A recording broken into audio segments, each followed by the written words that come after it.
नमस्कार दोस्तों। क्या आपने कभी सोचा है कि जब हम चुप रहते हैं तो हमारे अंदर क्या चलता है? क्या चुप रहना कमजोरी है या फिर ये समझदारी की सबसे बड़ी निशानी है? आपका स्वागत है अपने दी उड़ान अनलिमिटेड चैनल पर। आज हम बात करेंगे चुप रहने के फायदे पर।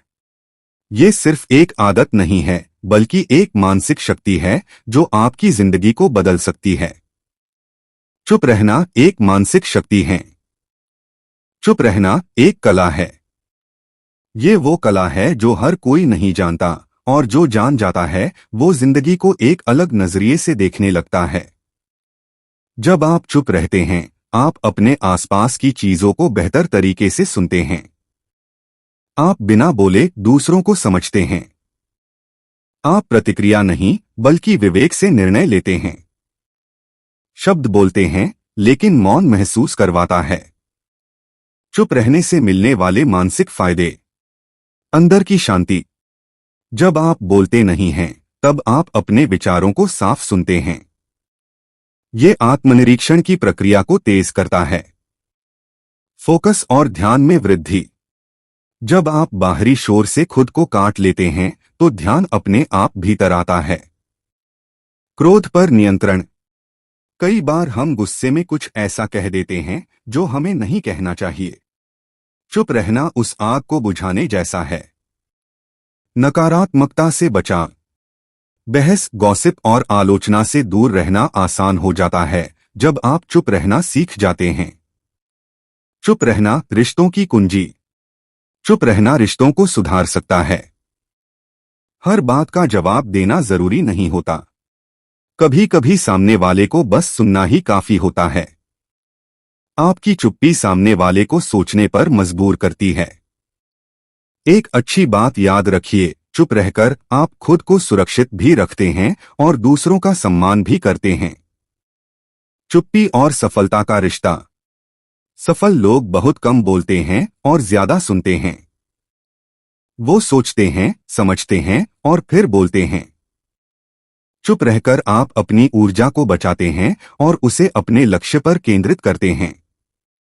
उदाहरण के तौर पर अब्दुल कलाम, महात्मा गांधी और बुद्ध जैसे महान लोगों ने मौन को अपनी शक्ति बनाया। सामाजिक स्थिति में चुप रहना क्यों जरूरी है? बुद्धिमानी की पहचान। हर सवाल का जवाब न देना आपकी परिपक्वता दिखाता है। समय पर बोलना और चुप रहना। सही समय पर चुप रहना कई गलतफहमियों से बचा सकता है। गोपनीयता बनाए रखना। अपनी योजनाओं को सबके सामने प्रकट न करना सफलता की कुंजी है। आध्यात्मिक लाभ। सभी धर्मों और योग परंपराओं में मौन को एक साधना माना गया है। ध्यान, तपस्या और आत्मचिंतन मौन के बिना अधूरे हैं। जब आप मौन होते हैं तब आप खुद से जुड़ते हैं और यही आत्मज्ञान की शुरुआत है। मौन से बड़ा कोई तप नहीं। यह कहावत यूं ही नहीं बनी। चुप्पी और आत्मसम्मान। खुद की भावनाओं को संभालना चुप्पी का सबसे बड़ा गुण है। जो इंसान हर बात पर प्रतिक्रिया नहीं देता वो खुद को ज्यादा कंट्रोल में रखता है। ये आत्मविश्वास का प्रतीक है, कमजोरी का नहीं। कैसे अपनाएं चुप रहने की आदत? दिन में 10 मिनट मौन रहें। हर बात पर प्रतिक्रिया देने से बचें। गहरी सांस लें और सोचें कि क्या बोलना जरूरी है। नो रिएक्शन की ताकत को अपनाइए। गलतफहमियों से कैसे बचें? चुप रहना तब मुश्किल होता है जब कोई हमें गलत समझे। लेकिन याद रखें, आपकी शांति आपकी सबसे बड़ी ताकत है। समय सब कुछ स्पष्ट कर देता है। चुप्पी एक हथियार भी है। कभी कभी आपका मौन सामने वाले को बेचैन कर सकता है। ये हथियार तब बनता है जब आप जानबूझकर चुप रहते हैं ताकि स्थिति का आकलन कर सकें।